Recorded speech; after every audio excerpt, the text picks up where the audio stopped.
Hey guys, Dave from Nerdarchy, for nerds, by nerds, and today I have Tom in the house with me from Power VTT. Another virtual tabletop has entered the arena, you could say. Uh, so, how are you doing today? Very good. How are yourself? Good, good. So, we haven't used a whole lot of virtual tabletops. We've played on a few. We've never actually run from them. We're pretty old school with even when we run online, our games are very basic and it's just like theater of the mind. So, how did you get into, not only just gaming online, but running your own virtual tabletop? Yeah, it's interesting. My friend got me into tabletop games in general just a year or two ago. And I became, absolutely obsessed with it. Just it was sort of like that Lego moment, like when you're a kid and you figure out like, how to play with Legos and you can discover all these different things you can do with it. I kind of had that as like, an adult, and I was like, oh my God, this is so amazing. Like you can build all these worlds and do all these things. And so what led me to it was I'm a software engineer by trade. And all these books have so much data in it. And what I found really fascinating was you could dissect the data and you can somehow automate, digest it and automate it. And, there's tabletops doing it now, but I thought, you could bring a modern twist to it. You could do it a little bit better. So that's where I kind of fell into making Power Virtual Tabletop, was this idea that, you could take all these different books, take the data and make it an experience that is more about the storytelling as opposed to, oh, this does, 6 damage, or you have to roll all these different die, or, know all these different rules. I wanted to focus on bringing more people like myself who were new to this industry, or new to this, hobby, that it's easy to pick up, right? You could pick up this book, know nothing about it, and just kind of start playing. And that's kind of our goal with this. Yeah, I've heard that a couple times where people are like, they're like brand new to the hobby and they just jump in and hit the ground running, and they're already doing cool things that people that have been like myself and playing forever, haven't really done anything but play the game. Where you guys are really coming in and becoming advocates for the hobby, which is cool. We can never have too many of those. No, and we're seeing an uptick in how many people play these games, which I find remarkable too. Like I really look to, like, I don't want to call you guys the old folks, right? But like the people who originally, like, played this game from the books and stuff. I mean, of course, I had to buy all the books and stuff, like, and I read all of them, to make sure I get the full understanding of how to digitize all that stuff. But I really find it fascinating that there's all these new people, young generation, who watch things like Stranger Things, and they see Dungeons and Dragons and now they want to play, or they hear it from their friends like I did. And yeah, it's just such a cool hobby to get into nowadays.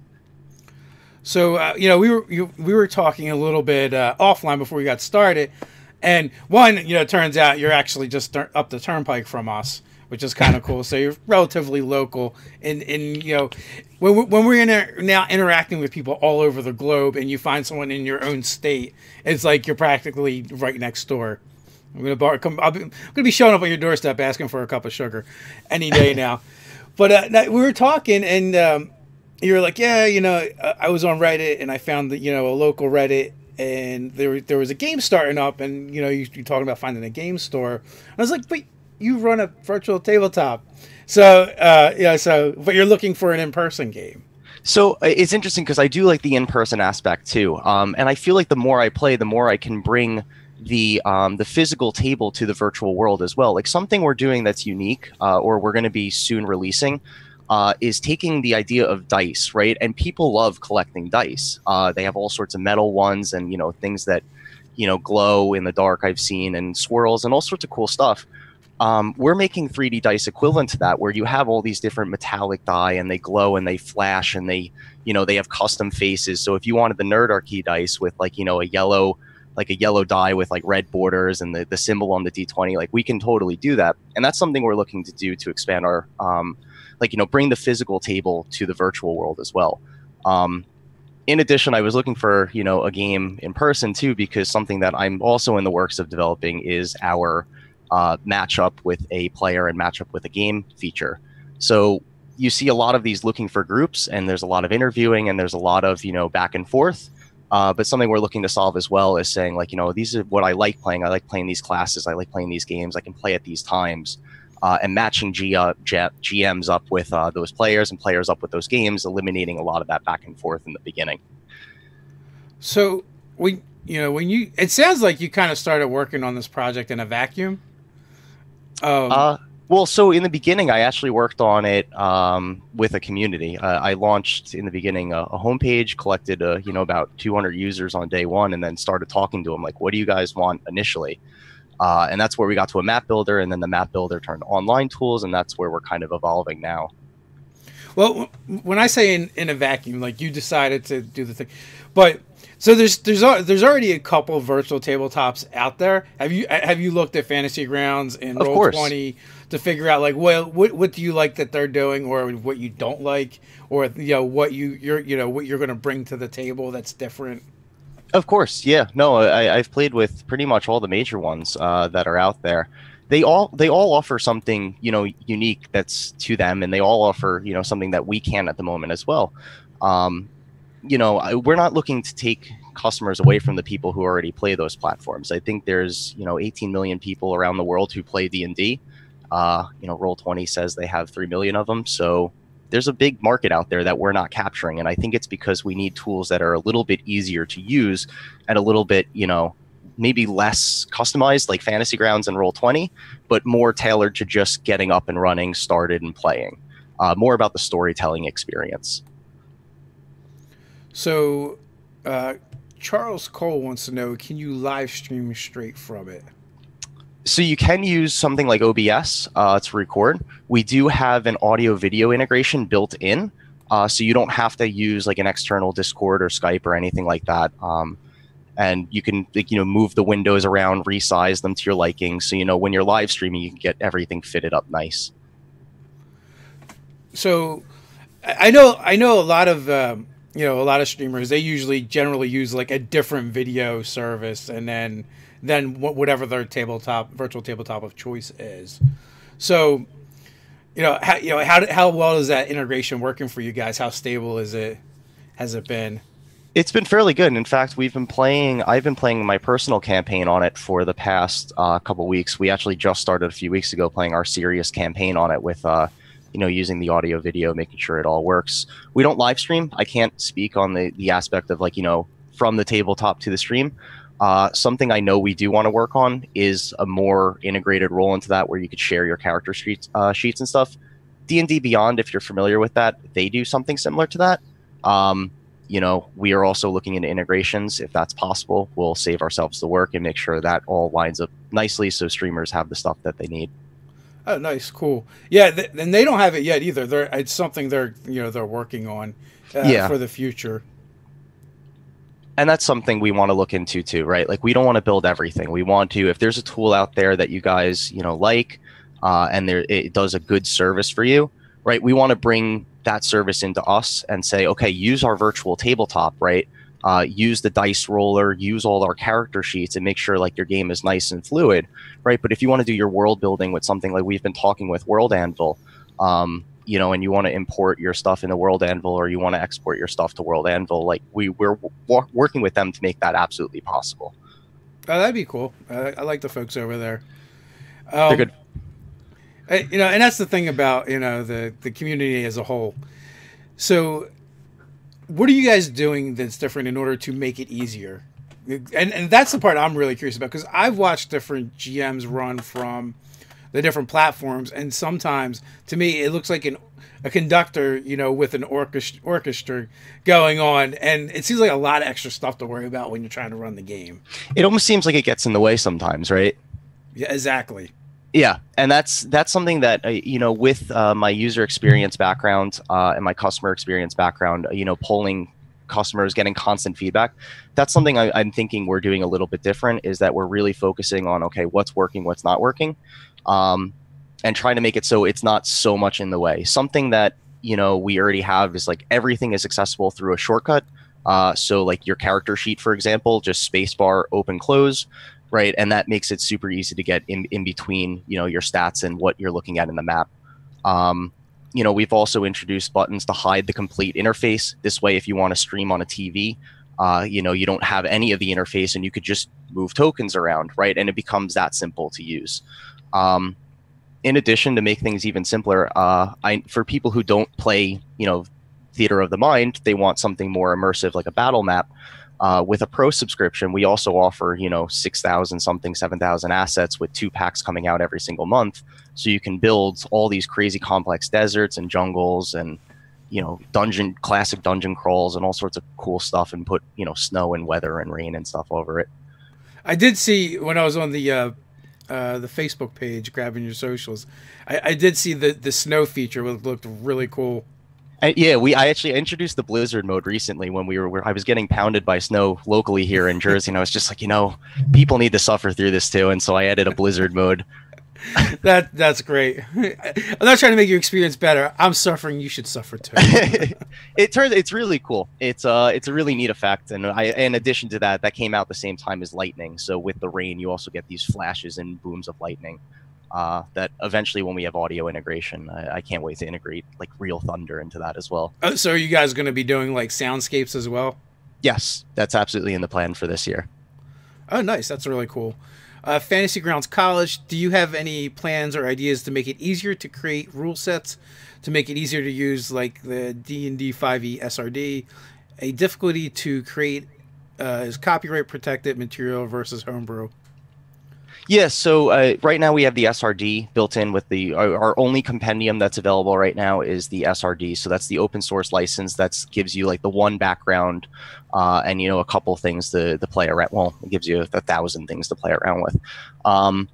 We're working with other publishers right now and like I said, we're working behind the scenes on integrations to bring more and more compendiums in.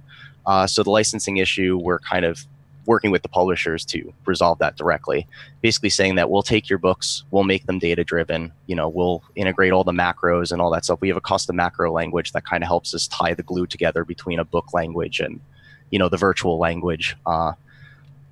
And yeah, that's sort of our plan to get there. So is it all right now just basically D&D, or are you bringing in other systems into it? So absolutely. Pathfinder is planned for later this year. The SRD as well, their open source one. Things we're legally allowed to work with until we get further licensing rights. But right now we focused on D&D specifically because my theory was we wanted to nail the core experience of one system first, make it really, really good, really fluid, make sure it worked. And then when that's like, approved, the community likes it, we're going to move on to Pathfinder and say, okay, let's make this system work. And then we'll learn our rhythm, we'll get our rhythm going, and more publishers, more and more content. Oh, sweet. So Avengi wants to know, do you have any plans on making a mobile platform app? There are no apps for that purpose, only Roll20, but it only works with tablets. Players would be fond of it anyway. Yeah, so I've been kind of formulating this internally and with talking with different users and different integration partners. We absolutely want to get an app. I mean, something that I personally think would be amazing is to go to a convention and have like a TV with like a game board and like run up to people with a tablet and a phone and saying like roll dice, and like have it show up on the screen. And like make it like a real physical kind of experience with like character sheets on your tablet, kind of like D&D Beyond does.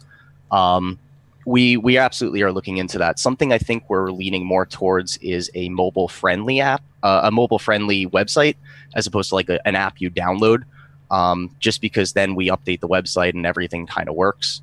And yeah, our goal, I would love to have a character sheet, right on your phone, and dice roll right on your phone would be amazing.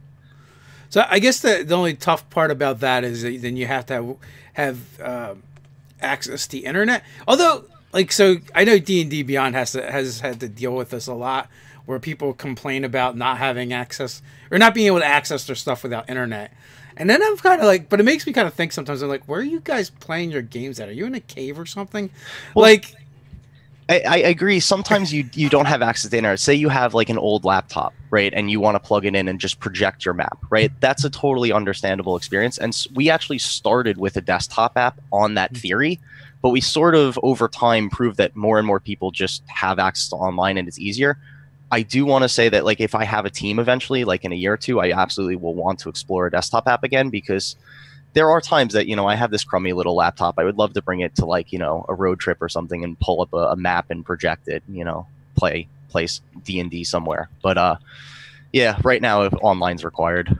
Because I know for me anyway, I use my I use my phone. Like I've given up on books when I play D&D now. I will, either I'm someplace where there's internet for the laptop I'm using, or I'm just bringing up my character on my phone. I'm like, I am not bringing the stack of books ever again. And, and my phone always has internet, or there's Wi-Fi I can tap into pretty much. So I just found it to be a bit of an odd complaint because I just don't know people that are without internet for the most part. Like, when do you not see people using social media on their phone? Mm-hmm. Right? That's the internet, guys. Sorry. Like, for 99% of people, they'll be online. For the 1%, we do eventually want to support them as well. Yeah. So, guys, if you have questions, remember, drop question in front of it so it makes it a little bit easier for us to pick them out. And also, all of Tom's socials for Power VTT is in the description, as always, over on Facebook and on YouTube as well. We have a little less room to work over on Twitch. But we do have Wolf Boss has a question over on Twitch. Are you going to be using other editions later or 5e only? No, so yeah, that's exactly what we want to have planned. In fact, we do something similar to Roll20 where our character sheets are open source. So right now, the 5e SRD character sheet is open source, so you can take a look through it and kind of see how we're working with things. In addition, the templates that are outputted to chat, so you'll see, like, if you do an attack, you'll get like an attack roll, and then under it you could roll for damage and things like that. That's also driven by open source, the same repository that's driven by open source. So for people who do want to get started and say, like, hey, they want to make a 3.5 sheet or something like that, you in theory could, because a lot of the rules are driven through our open source chat templates. So there's nothing stopping people from doing it now. It's just I haven't prioritized the time to do it myself. Therefore, I don't think it's going to get done as quickly. So the Mighty Hob, is there an API for user to program their own tools for your system? And that's kind of tying into the chat templates again. I can drop a link in the YouTube after I'm done with the statement, basically to our open source repository for our character sheets and our templates, which that gives you access to an execute macro function and all these cool things. You can run the macro language and run all the rule sets within the chat templates. Excellent. So I did see over on the site, you can sign up for free. So when you sign up for free, what exactly does that entail? What does that get you? So when you sign up for free, you get access to pretty much all the feature sets. It comes with 200 free assets to start map building with. You can export those to JPEGs or PNGs if you prefer playing on something like Fantasy Grounds or Roll20. Nothing stopping you. Go right ahead. You get 25 megabyte storage for if you want to upload your own assets, that type of stuff. And then our introductory package is, I think, $3.99, and that upgrades your storage a ton. And then if you want to go to a $9.99 package, we even include 7,000 assets. But to get you started, we give you a lot right off the get-go, right? And you can play unlimited games, that type of stuff. So how large is the community so far? How's it being received? Well, in fact, like I said, I launched a homepage about a year ago on Reddit and basically said, like, hey, I'm thinking of building this. What do people think? And it just kind of exploded way beyond what I was thinking. And so I was like, okay, we'll build this. And then, excuse me. And then we built the map editor, and it was really well received. We got, a lot of great feedback. It evolved over time to include more and more stuff, like, text editing, layers, grouping layers, like a lot of advanced features. And then we released the online tools, and that was a little bit of a lengthy process. It still kind of is, because we're getting a lot of the feedback now of like, oh, well, I already use Roll20, why should I use this? And it's a lot of explaining that, we're looking for a beginner audience. If you prefer using Roll20, please keep doing it. We love our map editor, right? Our map editor is a great tool to use if you just want to have some assets, drag them in, drop them in, export them for something else, go right ahead. But yeah, it's becoming well received. We have a lot of games going on per week, which is exciting to see. Awesome.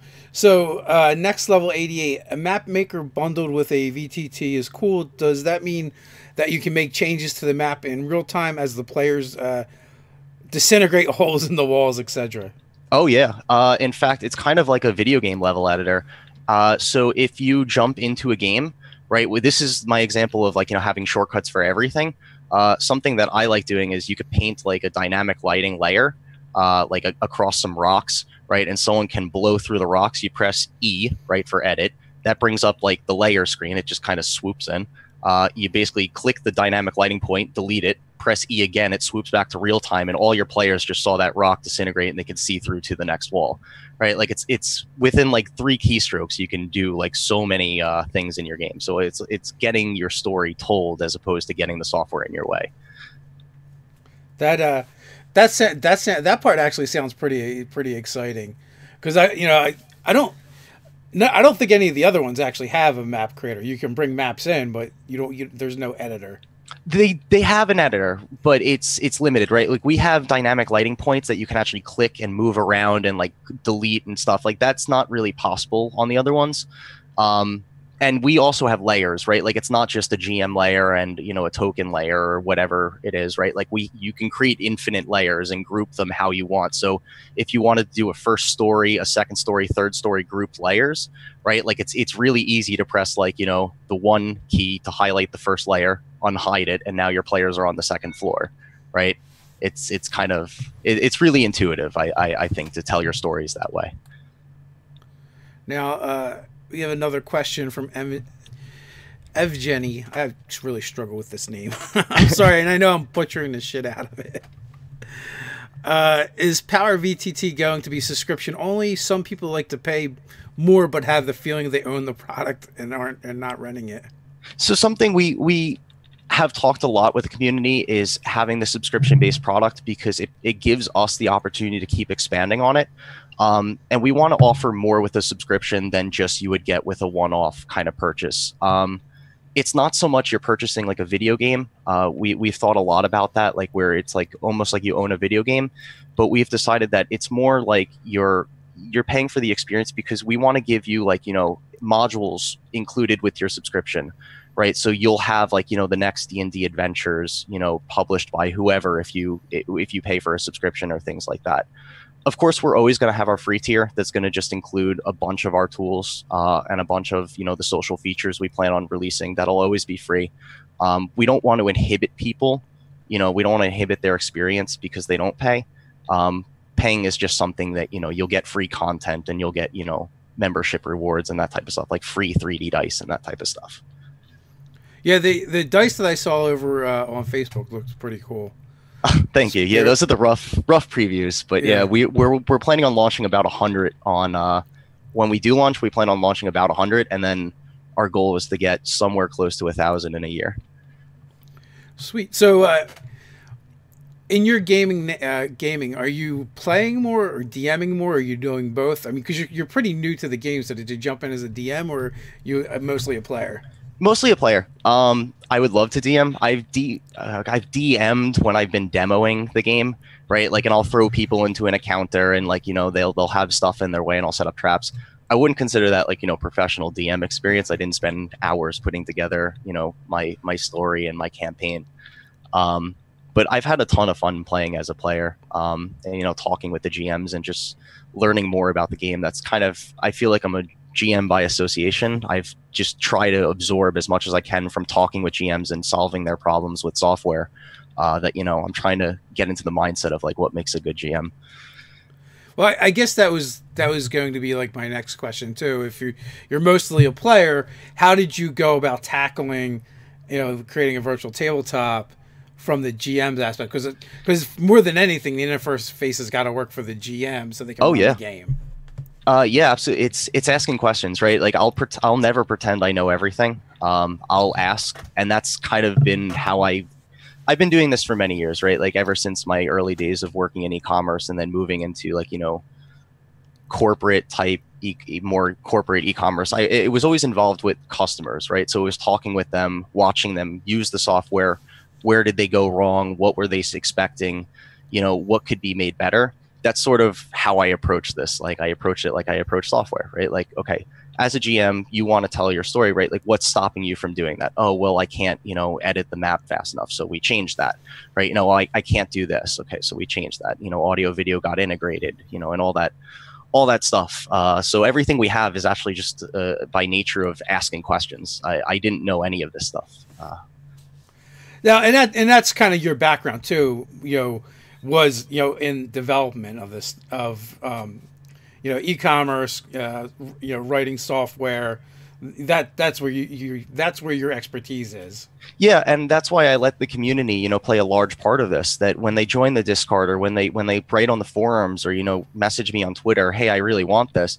I take it seriously. We add it to the backlog. We discuss it. We make sure it works with the community, and then we'll build it. Right. That's pretty much how all these features got built. And we have a backlog of hundreds and hundreds of things that I want to do, but one person, right? And we're trying to hire this year. We're trying to get things done, so we're growing. And the people support has meant the world to us. But feedback is our number one priority. So please, if you have it, let us know. I guess that kind of answers one of the questions I was going to ask, and that's like the size of the team. It's one. And I partnered with Mythic Portal Games too, and they help drive some of our more business decisions as well. So I do have help where help is needed. But as far as development and driving all the marketing efforts and that type of stuff, it's all me right now. Lucky you. Lucky me. Yeah.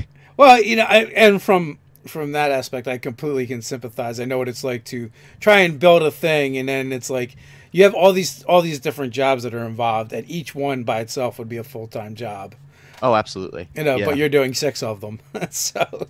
Oh no, I know. I was writing out the job descriptions just the other day of just we need a marketing director, and we're looking for a software engineer. By the way, if you're a software engineer or marketing director with 4 years e-commerce experience, we're hiring. Get in touch with me. But yeah, I was writing it all out, and it's just everything I do every day. It's I try to tell people that it'll get done. We're working on it, but it's going to take some time. When it was a real eye opener when we went out to LA, and we were at Legendary, and we went into the kind of like the bullpen for Geek and Sundry and for Nerdist, and I'm looking around, and you see 6 to 8 people in each room, and you're like, wow, I kind of do I do the job of all these people. I don't know if it just depressed me or made me feel good about myself. Oh no, it should be motivating. Yeah, no, you guys are doing amazing. So Fantasy Crowd College wants to know, can you please consider and address the ability to somehow print and import characters in digital formats back and forth? Something I definitely want to do. In fact, I have a backlog ticket for importing and exporting character sheets. Yeah, print is a thing that I've been told as well.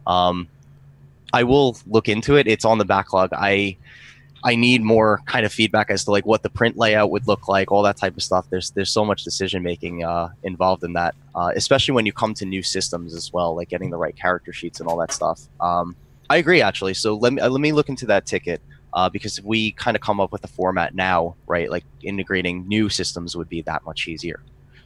Yeah, I mean, even like D&D Beyond, like talking to Adam Bradford, they've had a character sheet for a long time, but he's like, I hate it. I absolutely hate it.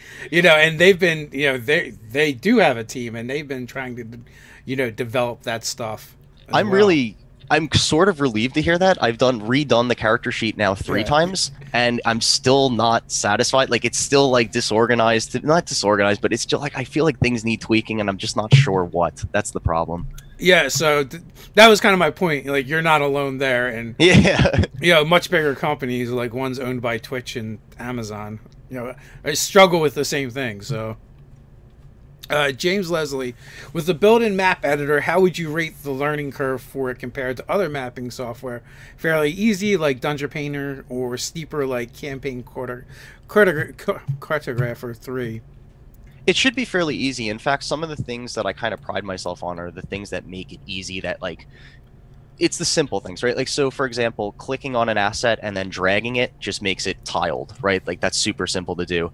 And then, you know, resizing it will keep the tiled aspect, but if you hold shift while resizing, it'll retile it. So you get like, you can expand like, you know, your floor plans without screwing up your tile aspect ratio, and you could do all sorts of stuff with just, you know, very simple tools. The other thing that I really like, and people really like as well, is that when you click on a tile and then right click, it'll rotate the asset 90 degrees. So it's super simple to just get corner pieces, like, you know, click, rotate, click, rotate, click, rotate. And you get, you know, really simple classic dungeon crawls done in like seconds. So I think the learning curve is closer to even probably a little easier than Dungeon Painter Studio. Of course, we don't have freehand tools yet. That's in the works. But yeah, it should be pretty easy to get up and going. Brian Smith, there's tons of questions coming in too. Brian Smith wants to know, how active is the marketplace? How many artists are currently making maps? So the artists are making assets, and I can tell you how many we have now. We have about 14, I think. So we have 14 to 15 artists right now. It's active. I get Mythic Portal and us are partnered up so that they're releasing 2 new packs every month for our pro subscribers. And then every other artist seems to put out about a pack a month. So the marketplace is definitely growing at a fairly decent pace for, you know, considering our size. People are, you know, purchasing. People upload their own assets too, so it's kind of a mixed market. But yeah, we're excited to see kind of how the marketplace expands, especially when we start having 3D dice in there as well. So, yeah, I'm sure there's a lot of people that'll be excited about that. Everybody loves collecting dice.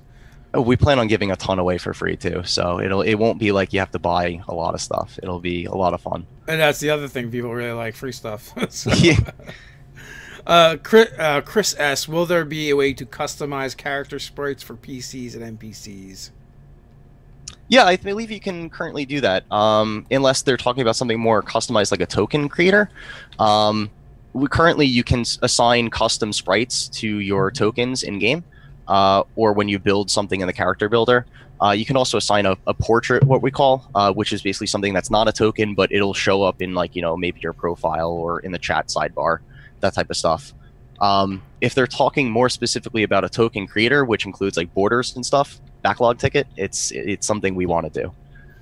Yeah, I'm not even really sure what a sprite is. I mean, it's like, my understanding is like the worst familiar that a Warlock Pack of the Chains can get. Yeah, so it's basically just an image. Something we also in the backlog, higher up in the backlog, that I want to get done in, like, you know, a month or two, is having multiple images assigned to a single character sheet. So that would allow you to have the dragon that's resting, the dragon that's breathing fire, the dragon, and all accessible with just, you know, opening up the character sheet, clicking on the next icon in the series, and then suddenly all the players see, you know, the dragon coming at them, right? Like, and that's a cool experience as well. Are you tired of saying backlog yet? I'm tired of saying the word soon. I can't wait to have a team. I feel like soon is the word I've trademarked, unfortunately. I feel your pain. But I mean, you guys haven't been around that long, so you guys are cruising along. We've been around. I launched the homepage in January. We launched the first map editor in April 14th, actually, so almost our first year anniversary of the map editor. And then we launched the marketplace in June. So we're still very, very young. So Fantasy Grounds College wants to know, any way to make the tools and functions easier to create digital assets without having to program them in HTML, XML, and JavaScript programming languages? So I assume they're talking about the open source stuff. Not currently. We do have the custom macro language, which is sort of, like I said, our glue, which automates a lot of the, you know, our compendium spells and our compendium items. If you want to do chat templates and stuff like that, and, you know, automate a lot of the stuff on your own, right now it is HTML, CSS, JavaScript, that type of stuff.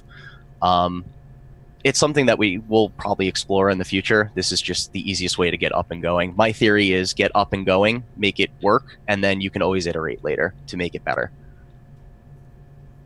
That's yeah, I understand that philosophy all too well. Just move. Otherwise, you'll just be you. Otherwise, it would not exist yet, and you'd still be working on those things.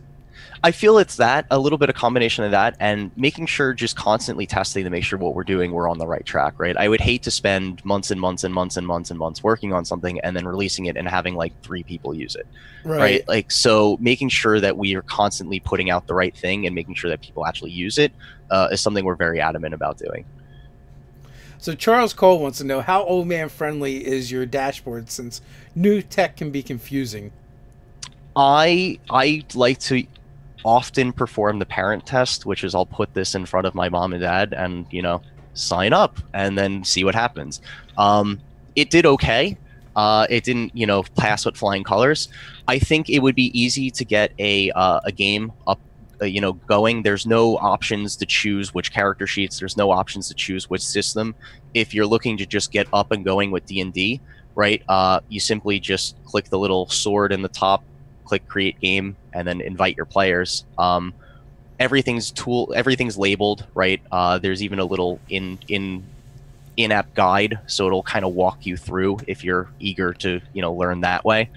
Otherwise, there's not a whole lot you can do to screw up, you know, too much, right? Like, so there's very, like I said, it's making it beginner friendly. So hopefully that means old man friendly as well. I think so. You just got to take it into the nursing home and see how it goes. Yeah, I something like we're doing some stuff that you know, I don't want to complicate things too much, right? Like we just added a role initiative and combat tracker that I think actually helps more than it kind of gets in the way.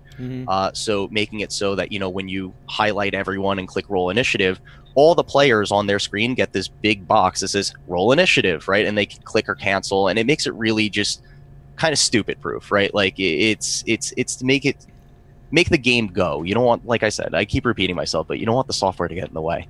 Yeah, you know, I kind of don't like it when in some of the other systems with the combat trackers, when the GM just sets up the combat tracker and you don't roll initiative, like it does it automatically for everybody. And so, and you know, and the other thing I don't like either is like you edit the initiative and then you have to like apply the changes everywhere, and it's like it should just be easy, right? Like you update the character sheet and it updates the initiative, right? Like, so it's working on that type of like just fluidity in the system to make sure, like, you know, again, idiot proof. The best end case is me, right? I've been playing tabletop games for a very few years, right? It should work for me because I'm an idiot. Now, Evgeny wants to know, why is there still no full 3D VTT? Could be a low poly, simple shading. I could help. Community could help. If you got any skills, reach out to Tom. Yeah, he's looking for people. I know, in fact, on the 3D side, I know there's a few. There is one, I can't remember the name of it. It is kind of like a low poly, does very little, but it is a 3D tabletop. And then I think Fantasy Grounds' new Unity one is going to be 3D as well, but I could be wrong on that. But yeah, my background is, I can't even say my background's 2D. I kind of learned 2D games while doing this. So 3D was just not something I was capable of doing. If we hire a team, if you guys really like us and support us and I can hire a team, it's in the future, possibly, right? Anything's possible with a team. Everything's on the virtual tabletop? I mean, we're going to have 3D dice. That's the first introductory. That's the baby step in there, right? Like the next step would be making things isometric. And then the final stage would be, you know, adding shadows and getting like kind of height maps going. Jamie wants to know about music integration, and a little, you know, early on we had talked about sound integration because you're talking about, you know, rain and storms and audio. So yeah, something we want to do with audio, it's still in the very early stages. We're looking to do kind of a hybrid model. So Roll20, I think what they do is they integrate with Soundscapes or Tabletop Audio, one or the other. And you have an access to a library of sounds. We sort of want to go that model. We also want to allow you to upload your own. And additionally, we want to basically make it so artists can upload their own sound packs.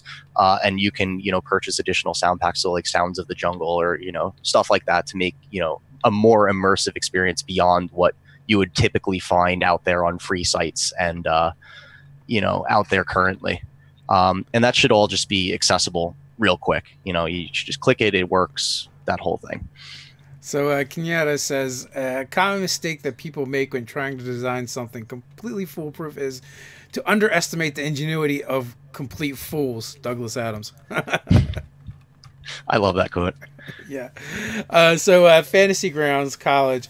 Have you developed a relationship with indie third-party publishers that'll create and provide your products with the content, maybe easier licensing challenges than say Wizards Coast? And you kind of touched on that.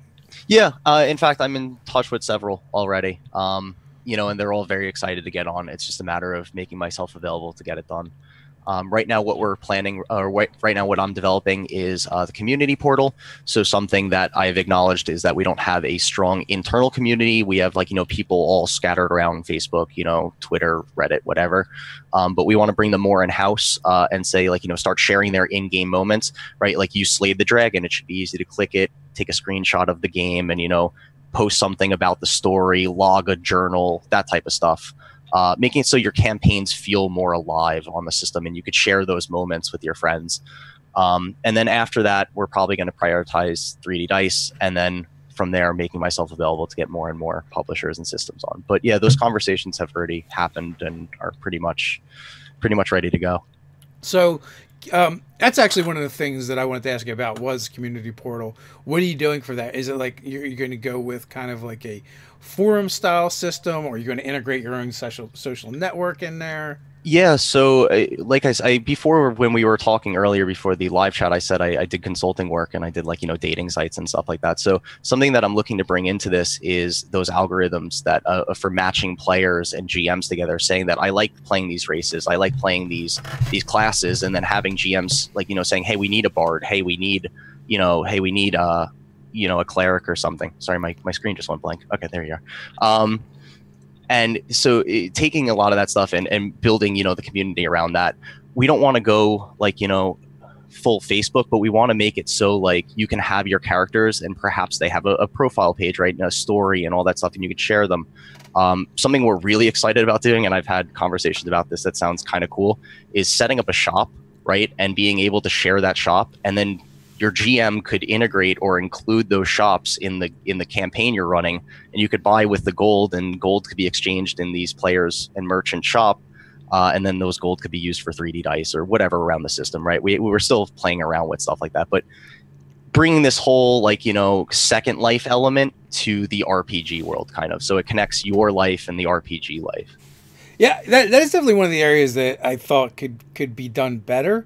And, all of them do it this really old school forum, clunky, ugly way where you could literally just create another social media site, kind of, but it's, for that thing, for you guys. I mean, I think it would be awesome. I'm playing this this little crazy gnome in my campaign right now. I would love to just post crazy stuff like Twitter style, as him, right, and have all my friends see that or stuff, or even just share the latest moment of the stuff I did in my latest game.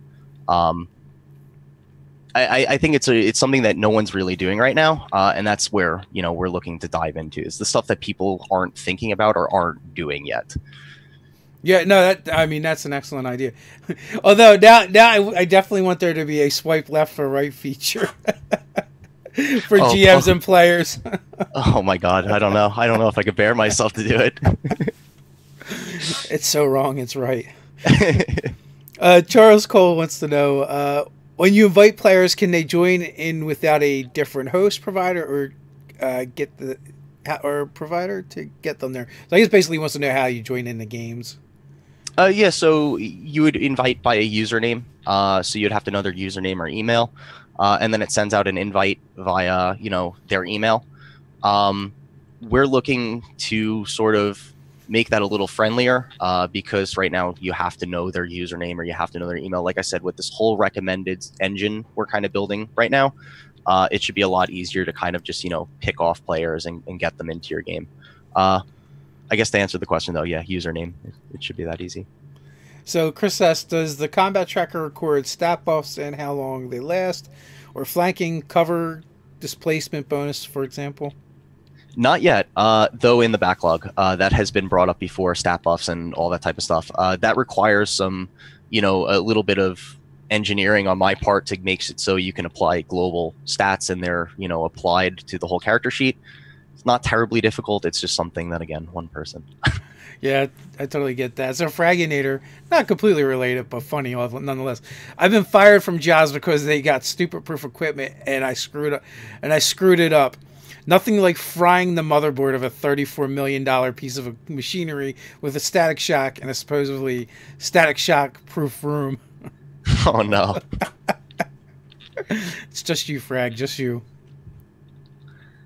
So Fantasy Ground College wants to know: do you have a Discord community yet? And you actually do. There's actually a link in the description.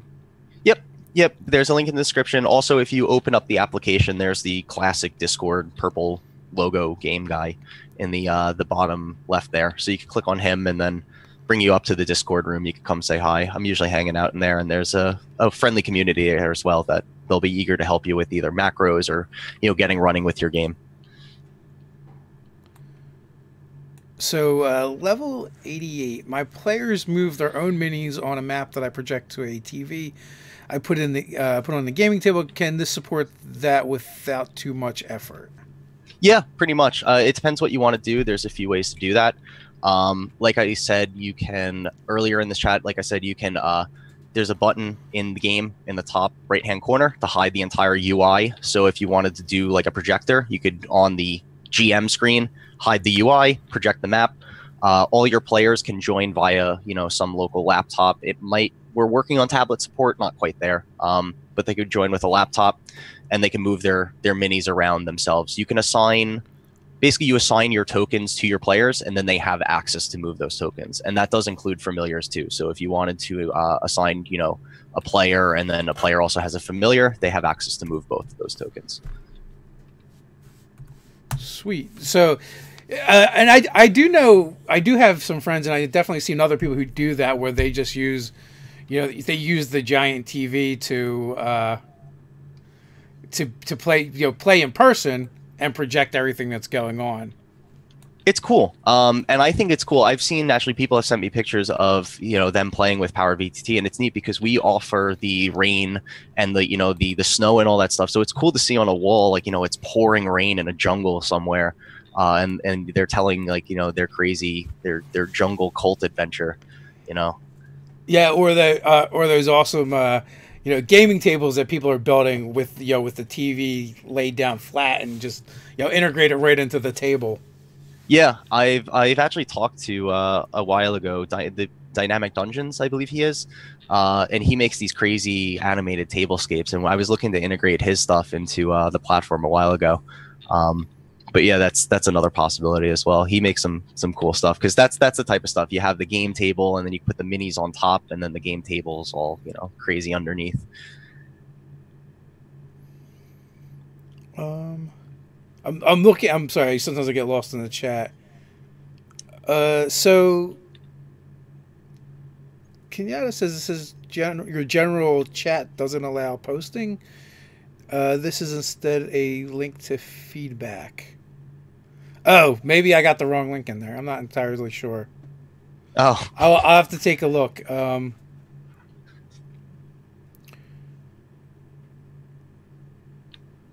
So Discord thing. I don't know. I will figure it out, guys, and I will change it out if that's not the right one in the in the description. So it might be. It's whatever one I grabbed from the website. should be the right one. I will. I'll take a look at it though. So, Fantasy Ground College, would you consider designing a Discord bit that will scrape your website and Discord server to announce for smoother integration with chat and matching services? Actually, I worked on that last week. So something I worked on last week was a release engine. So now this is sort of going to get nerdy, but I can basically post from my admin saying that a new release has been updated. And if you're familiar with Discord, you get once in a while those, you know, pop-ups like, here's what's new, and it's an animated GIF and it has all the cool stuff. We have that now, and it auto posts to our blog. And it'll auto send an email if, you know, that's something we think is worthy of an email. We try not to send too many emails. Yeah, so making things a lot more prominent that we've updated stuff, and, you know, auto posting the Discord and Medium and all that stuff. That's that was actually just addressed. So yeah, great feedback. Nice. Now, yeah, that's one of the things I guess we were talking about with Discord. And I was like, I do not want to auto post everything we do on Discord. People would just be getting bombarded. No, and so I have a thing in the admin that just allows me to say, hey, post to the blog, hey, post to Discord, post it wherever, right? And so it takes a lot of the, so when I hire, it was mainly so when I hire, right? Like, Yeah. so I don't have to worry about who's posting to what. It's just all very simple to use. Push a button. Yep, push a button. Gotcha. All right. So right now, are you currently playing in any games, or are you working on looking for a regular game? No, so I'm playing in actually with one of the Mythic Portal guys. He GMs a game, and I'm in his 5e homebrew, which is a ton of fun. I'm playing, like I said, I was playing this gnome, Jimble Knackle Timbers Turn Burn Durgle, but most call me Jim. He's great. I absolutely love my character. He's just this clueless little gnome who he's trying so hard to be good, but he's just so bad at it. Oh my god, I can't believe you remember that name. I would not. I don't. I have it pulled up. Oh. That's when you know you truly have created a gnome name, when you actually have to read it off every time. Oh yeah, no. Everyone just has to call me Jim, because even when in the beginning he was telling the stories, he's just like, "Oh, you receive a scroll and it has what is your whole name again?" Just hold on one second. He's telling this like, Jim, but whatever, it's Jim. Like, and what class is Jim? he's a cleric. So he was the background is that he was a criminal from a kind of a young age, but since he was so clever, he kind of got out of jail, and he's been on the run ever since. But he's trying to find a new light with the gods, but he follows kind of this god of trickery and foolishness, and so he's not really doing all that great, finding a new light for himself. He's mostly just getting into the same trouble in a new city. He's doing the best that he can. How long have you been playing in that game? A couple weeks now, so it's been about 3 months now. Okay, so you said a friend of yours had recently got you into gaming. Yeah, so about a year or two ago, we played Storm King's Thunder. I believe. And I was playing. He let us basically take full control over our characters, and it was my first character ever. So I came out with like this. I don't know why he let me play it, but I was like this 10-foot dragonborn that was just way too powerful for his own good, and it was like my first moment in gaming ever. Was we were like crawling through like the gnome, or I forget what it was. It was the troll cave or something, like one of the first kind of troll caves you get lost in. And yeah, I was like, all right, I light my torch because I can't see anything. It's like, okay, you stick out like a 10-foot scaly green thumb in the middle of nowhere. Like, okay, this is how this game works, and like quickly extinguish it. So, were you playing other kinds of games before you started with tabletop or with RPGs? I mean, I've played Oblivion. Like, I was obsessed with that game, and like Skyrim and stuff like that. And like going back to like video games like that is just incredible to me, because now I realize how influenced it was by tabletops.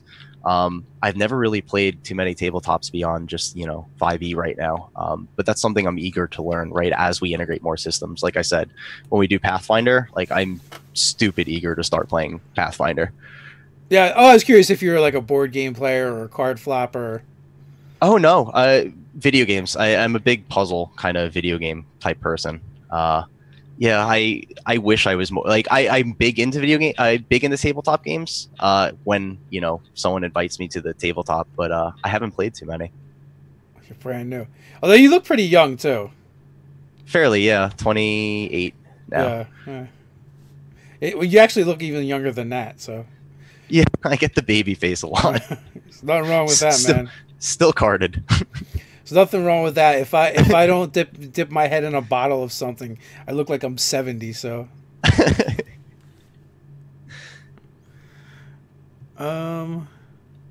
so we're getting close to the end here. What do you want to leave people with before we wrap things up? Yeah, we're kind of still growing, right? So when you check us out, keep us in mind as like, we're still in beta. What do you want to see? What would you like out of this tabletop? A lot of what we're doing is community involvement. So if you see something that could use improvement, or, we're not addressing something, come to the Discord, say hi, let us know. And I'll do my best to kind of prioritize this. Again, this is being built for the community. It's one thing to say that I can build this for myself and it's for my friends and whatnot, but it's not. It's for the mass general of tabletop gaming.